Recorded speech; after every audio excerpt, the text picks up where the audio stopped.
Good evening. Welcome to South Asia Newsline. I am Arjun Chaudhary.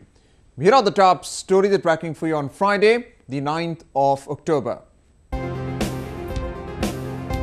Oil-starved Nepal floats global tender to meet fuel shortage. Sri Lanka to resume China-backed port project under amended agreement.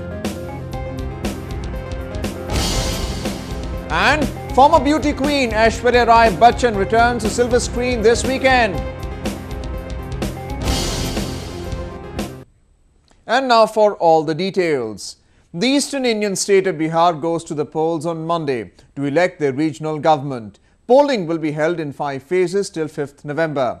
Prime Minister Narendra Modi has raised the stake by leading from the front, keen to prove to his detractors that 14 months after winning a national mandate, he can win state elections too for his party. 49 of the 243 constituencies in Bihar will go to polls on Monday, where about 10 million are eligible to cast their votes. On the one hand is the claim of sitting Chief Minister Nitish Kumar that he has provided clean governance, and on the other hand is the BJP, which says that the mega schemes it has launched on the national level will be replicated in Bihar too. Mr. Kumar's coalition of socialist parties is running neck-to-neck with the BJP-led NDA coalition, which has made winning Bihar a battle of prestige.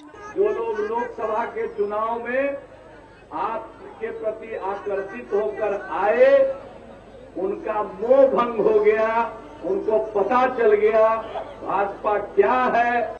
Prime Minister Modi, who's heading the BJP campaign, says that Biharis are disillusioned by lawlessness and lack of development, which he promises to change. ये महास्वार्थ बंधन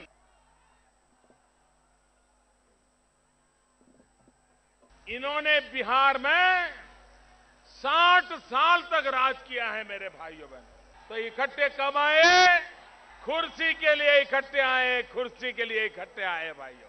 अब उनका जिम्मा है इस चुनाव में वे 60 साल के अपने काम का हिसाब दें.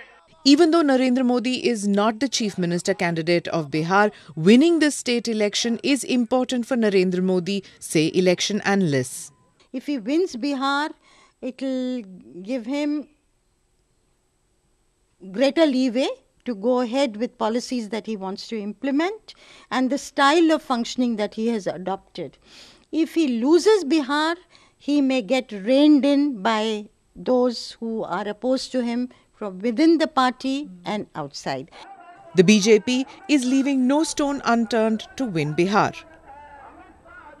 Fuel-strapped Nepal has invited global tender to import petroleum and natural gas to the country. Hundreds of fuel tankers from neighbouring India have been stuck at the international border for weeks due to the anti-constitution protest by some ethnic groups. Nepal, which is experiencing an acute shortage of petrochemicals, is now looking to import them via air. The Nepal Oil Corporation has invited tenders for 200,000 litres of aviation fuel, 200,000 litres of diesel and kerosene, along with 100,000 litres each of petrol and LPG. Nepal, which has been crippled by the blockade at the border, had earlier imposed strict restrictions on the distribution of the fuels. Many of the pumps in Nepal are also running dry as new supplies have failed to reach them. But for the first time since the blockade began last month, 5 tankers from India carrying petroleum entered the country on Thursday. Nepal has also sent a convoy of 25 empty tankers to India's eastern Siliguri depot for filling. India has once again clarified that there is no blockade of any kind from its side. All border posts remain open and there are long lines of trucks and containers waiting to enter Nepal. Every day, a number of trucks are also entering Nepal from various border crossings. There are, however, obstructions at several entry-exit points. These obstructions, you know very well, are due to the unrest, protests and demonstrations entirely on the Nepalese side. Nepal has been witnessing violent protests and blockade for nearly a month now. This has caused heavy damages to the country's economy, which suffered losses of over $1 billion. Though Pakistan claims that the part of Kashmir under its control is Azad Jammu and Kashmir, that is Free Kashmir, and another region called Gilgit-Baltistan also has its own government. The central administration in Islamabad continues to go ahead with projects in the region without the locals having any say in the matter. Kashmiri nationalist leaders recently met in London to discuss the impact of the ongoing China-Pakistan Economic Corridor project on the disputed Kashmir region. The 1,517-mile-long network of roads which connects Pakistan's Gwadar port to China's Xinjiang passes through Gilgit-Baltistan, a region it carved out of Kashmir under its administration. The leaders said the project is being undertaken without the consent of the local people. हमारा ये मानना है कि गिलगित-बल्तिस्तान मुतनाज़ा है, जम्मू कश्मीर का हिस्सा है और जब तक जम्मू कश्मीर के लोगों की, आवाम की मर्जी के मुताबिक कश्मीर का फैसला नहीं होता तब तक कोई भी मुल्क हमारे ऊपर इकोनॉमिक कॉरिडोर नहीं थोप सकता है. Qureshi also expressed reservation over China gaining a prominent role in the Kashmir dispute between India and Pakistan. कि इस कॉरिडोर की वजह से चाइना इस कश्मीर इशू में एक बहुत बड़ा स्टेक ले लेगी जिसमें ये भी एक पार्टी बन जाएगी. The leaders who discussed the larger impact of the project on the Kashmiri people urged both Pakistan and China to take into confidence the local people. है कि इसमें रियासत जम्मू कश्मीर की जो मेजर पोर्शन जो है वो इस्तेमाल होगा इस ट्रेड रूट में, तो वहाँ के लोगों के लिए जो है ना वो इस पैकेज में इस प्रोजेक्ट में, मेगा प्रोजेक्ट में क्या चीज़ रखी गई है, क्या उसमें रियासत जम्मू कश्मीर के लोगों का क्या फ़ायदा है. दूसरी बात यह है कि इन्वायरमेंटल जो इश्यूज़ हैं वो इस पैकेज में बिल्कुल नहीं एड्रेस हुए. The first phase construction of the $46 billion project was completed in July. While Pakistan government claims that the mega project will economically benefit the region, the people of Kashmir feel that it will affect the movement seeking independence from Islamabad.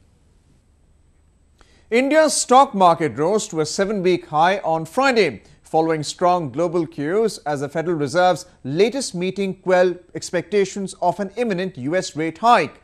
The Bombay Stock Exchange, or BSE Sensex, ended the day's trading session at 27,079.51 points, or up by 0.87%, while the Nifty was up by 0.74% to settle at 8,189.70 points. The gains come as India gears up to kick off earnings season next week, with Infosys reporting quarterly results on Monday. Analysts expect the market to stay upbeat as it heads into the earnings season. The Sri Lankan government has appointed a committee to consider the resumption of China-backed port city project in Colombo. The project was suspended in March over allegation of corruption and security concerns. The Sri Lankan cabinet approved the extension of the agreement between the China Harbour Engineering Company and the government of Sri Lanka by 6 months till the committee can come to a settlement over the stalled port city project. The $1.4 billion project, launched by the earlier Mahinda Rajapaksa government in partnership with China in last September. But it ran into controversy after many raised concerns over granting China access to the country's high security zone. It was also alleged that no proper environment impact study was carried out for the project, which was to be built on reclaimed land. Former President Rajapaksa, who was ousted from power in January, has also been accused of favouring Chinese companies when it came to key infrastructure projects in the country. The new government, which had earlier suspended the project, has said it will continue to work with Beijing while inviting more foreign countries to invest in the island nation. Indian Foreign Minister Sushma Swaraj will travel to Maldives on Saturday. During her 2-day visit, she will attend the meeting of the Joint Commission, which is being held after 15 years. She will also call upon Maldives President Abdullah Yameen and hold talks with Ministers of Defence, Economic Development and Health. The two countries will also discuss defence and security ties, apart from cooperation in a range of other areas, including energy. This is the first visit of an Indian minister to the country after Prime Minister Narendra Modi called off his proposed visit to the island nation following the controversy over the arrest and subsequent jailing of former President Mohammad Nasheed. It is all about woman power in Bollywood this weekend, with action thriller Jazba hitting the screens. It also marks the comeback of former beauty queen Aishwarya Rai Bachchan to the silver screen. वो सब जानता है योहान। मैं जहाँ भी जाती हूँ, जिससे भी मिलती हूँ, सब कुछ। A powerful narrative which is high on action and drama. A Sanjay Gupta directorial starring Aishwarya Rai Bachchan, Jaspa delves into a woman's moral and social dilemma between her profession and personal life. The former beauty queen, who is hitting the silver screen after a gap of 5 years, has won good reviews for the film. I've never really been that calculative as an actor. I have purely responded to a script and an opportunity to work with an incredible team. And with this film, with Jazba, I was getting that, and I was incredibly happy to come on board with Sanjay Gupta and to work with such stellar actors like Irfan and Shabana Ji. The fast-paced thriller, also featuring power-packed actors Irfan Khan and Shabana Azmi, has Aishwarya Rai Bachchan in a new look. Audience जो है अलग अलग तरह का cinema देखना चाहती है और ऐसा नहीं है कि माँ का रोल अगर आप कर रहे हैं तो आप ग्लैमरस रोल नहीं कर पाएंगे। अभी ऑडियंस जो है तैयार है हर तरह की कहानियाँ देखने के लिए। तो इस तरह के सेटअप में भी हमें काम मिल रहा है और हम अपनी तरह की कहानियाँ जैसे दूसरी तरह से करते रहे हैं वो भी कर रहे हैं। तो अभी ऑडियंस इवॉल्व हो रही है, ऑडियंस का जो है टेस्ट इवॉल्व हो रहा है, वो अलग अलग तरह की कहानियाँ सुनना चाह रही है। I want him to walk free, Mrs. Verma. Jaspa is a story about a tough and successful criminal lawyer.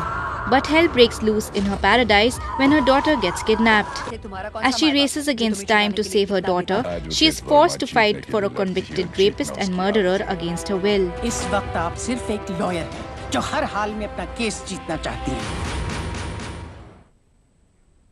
Floral motifs ruled the day 2 of ongoing Amazon India Fashion Week, reminiscent of yesteryears.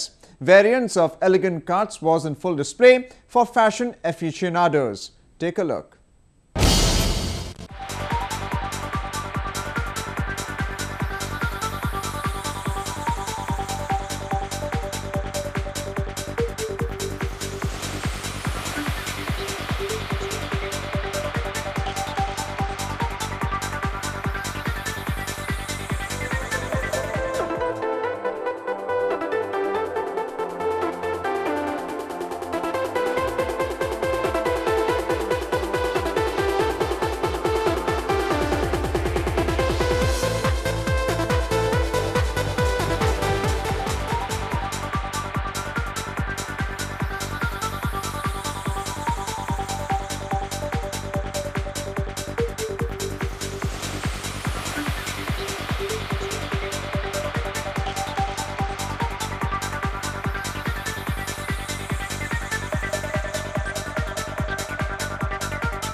Well, that's the way it was in South Asia this evening. Before we conclude, the top stories once again.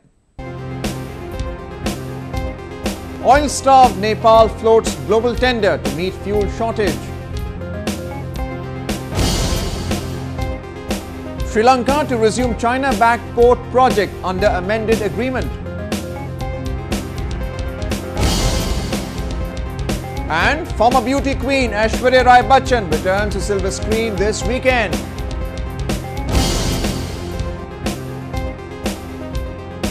Now our viewers can watch the show on SouthAsiaNewsline.com. You can also visit us on Facebook.com/SAsiaNewsline and follow us on Twitter @SAsiaNewsline. That's all in tonight's edition. We'll see you same time next week. Have a great weekend and good night.